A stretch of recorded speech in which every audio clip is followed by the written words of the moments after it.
This is it. The day you've been waiting for. I know you're nervous. So am I. My first game, too. Now it's time to go out there and put it on the scoreboard. Now it's time to see who has the heart. Now is the time to prove to yourselves and prove to everyone out there that even though you're locked up, you're somebody. You are worthy of something. And you're able to do something special that no one else in the world can do. Ready to go out there and take what's yours. Yeah! What you've worked hard for. Yeah!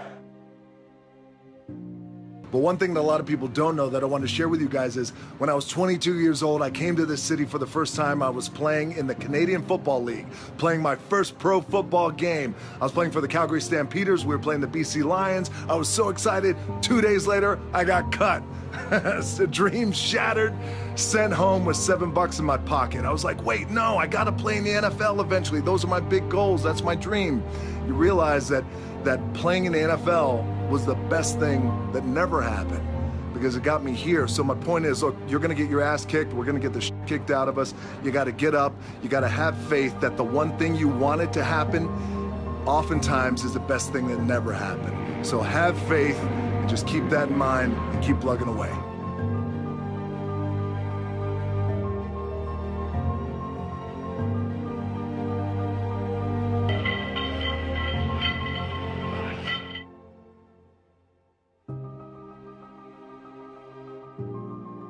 Can't play football forever. I played for 10 years. You can't be in the ring forever. You can't be in the octagon forever. You can't be in a boxing ring forever or a football field, but you can always train and get better and push yourself.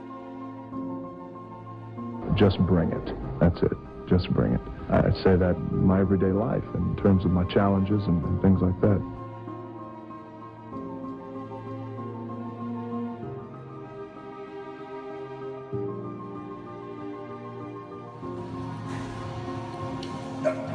Okay, in between sets, as I'm working out, and as I often do in between sets, I slide into your comment section nice and I read your comments just so we could stay connected, and I always know what's on your mind and I can address it. So somebody just asked me a cool question, said, DJ, you're on top, where could you possibly go from here? And you always talk about outworking your competition. Who's your competition? It's a great question. Thank you for the compliment, by the way. I'm fortunate enough to be on top, but anytime you reach the top, you always want to make sure that you have the desire to raise the bar and take the brass ring to places it's never been. That's the key with being on top. Just because it's never been done doesn't mean it can't be done. And in terms of competition, great question. Everyone's my competition, but a fundamental key that I've learned over the years is, and I'll share it with you, my number one competition is me. It's always you versus you. You got to be the one to get up every morning, be disciplined, put in the consistent daily hard work, because that gains success. No coach, no trainer, no mentor, no boss can do it. You versus you.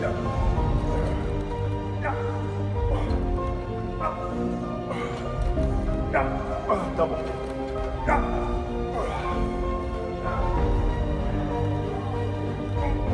I knew I wanted to be something, and it was important to me to be something. It was important to me that I didn't fail. But by the way, and if I did fail, at least what was also important was the lesson. And I didn't realize that until I got older, because you know, when you're in it, you're in the grind, you don't really recognize those things when you're younger, but I could recognize them now and the importance of them now. And just in terms of the drive and the determination, a lot of it was experience too. You get your ass kicked, you get back up, and you put the gloves back on and you swing away.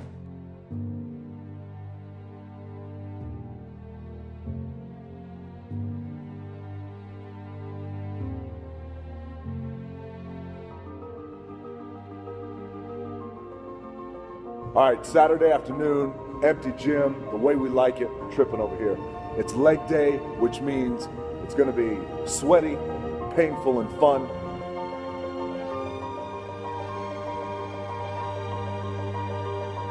They say that nothing good happens in the 4 a.m. hour. Well, I can guarantee you this, it's 4:45 a.m., it's still dark outside. Look at that, the lights just went out, and I'm getting ready to kill this AM cardio. Train twice, I'll get my cardio in and breakfast, and then I'll go hit the weights. Clanging and banging, we call it.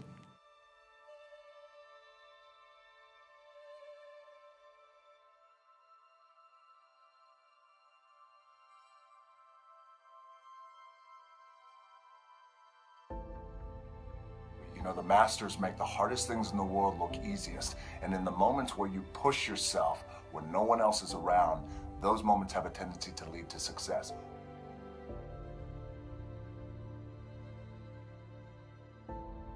Oftentimes when I see kids and they have been labeled, oh, they're punk kids. True. But there's good in them. And we got to see that potential. And I enjoy that today, seeing the potential in kids just like he did. Especially kids who are kind of wayward and have been going through it. I know what it's like. Our most powerful and most important is when we just embrace who we are. It's just believing in yourself and, Right. and embracing who you were born to be. Whether it's 3 o'clock in the morning, by the way, when we were talking in London, I was getting up at 3 because I had to be on set by 4. So whatever time my call time is, those and directors and our producers, whatever time my call time, so my call time is at 7, then you back your clock up 4 hours, and then that's when I get up and train twice. Just wrap that 4 a.m. cardio. There's no substitute for hard work. I get up super early. Generally, I have this thing where I like beating the sun up, not just in terms of before the sun comes up, I have to get up. How do I do it? It's just important to find balance, and I try and do things really that I really enjoy doing. And a lot of times, you know, it's like in life, right? Life brings like drama, and you got to deal with this person, and then you funky relationship here, and all these things.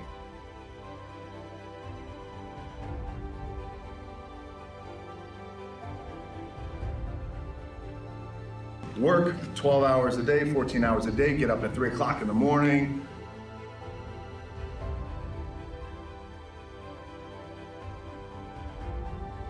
I don't know if there's a golden rule. I can tell you this, that I believe anything is possible, right? I live in the world of possibility. And I also believe that we can accomplish anything with our 2 hands and just putting in the work with our 2 hands. And also, you hear this often, but it's really, really true. You gotta find something, if you love what you do and be passionate about what you do and find something that you can be passionate like, it really helps. You know, it gives you that motivation when you wake up in the morning.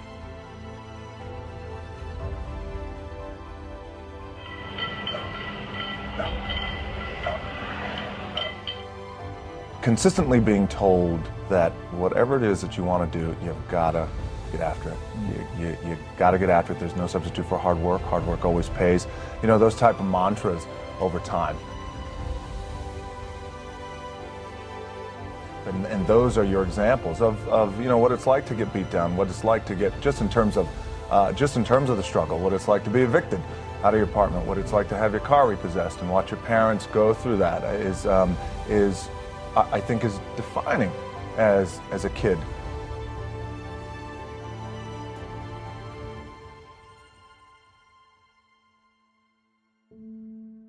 You know, I grew up, there was a period of time where I was making a lot of mistakes, David. I was getting arrested multiple times. By the time I was 16, I was arrested maybe 7 or 8 times, fighting theft, doing a lot of things that I shouldn't have been doing. I was really lucky that I had a couple of people who, along with my parents, who saw the potential in me even when I didn't see the potential in me. And it wasn't until I got older, had a little bit of luck, a little bit of success, that I started to understand the value and the power of someone giving back.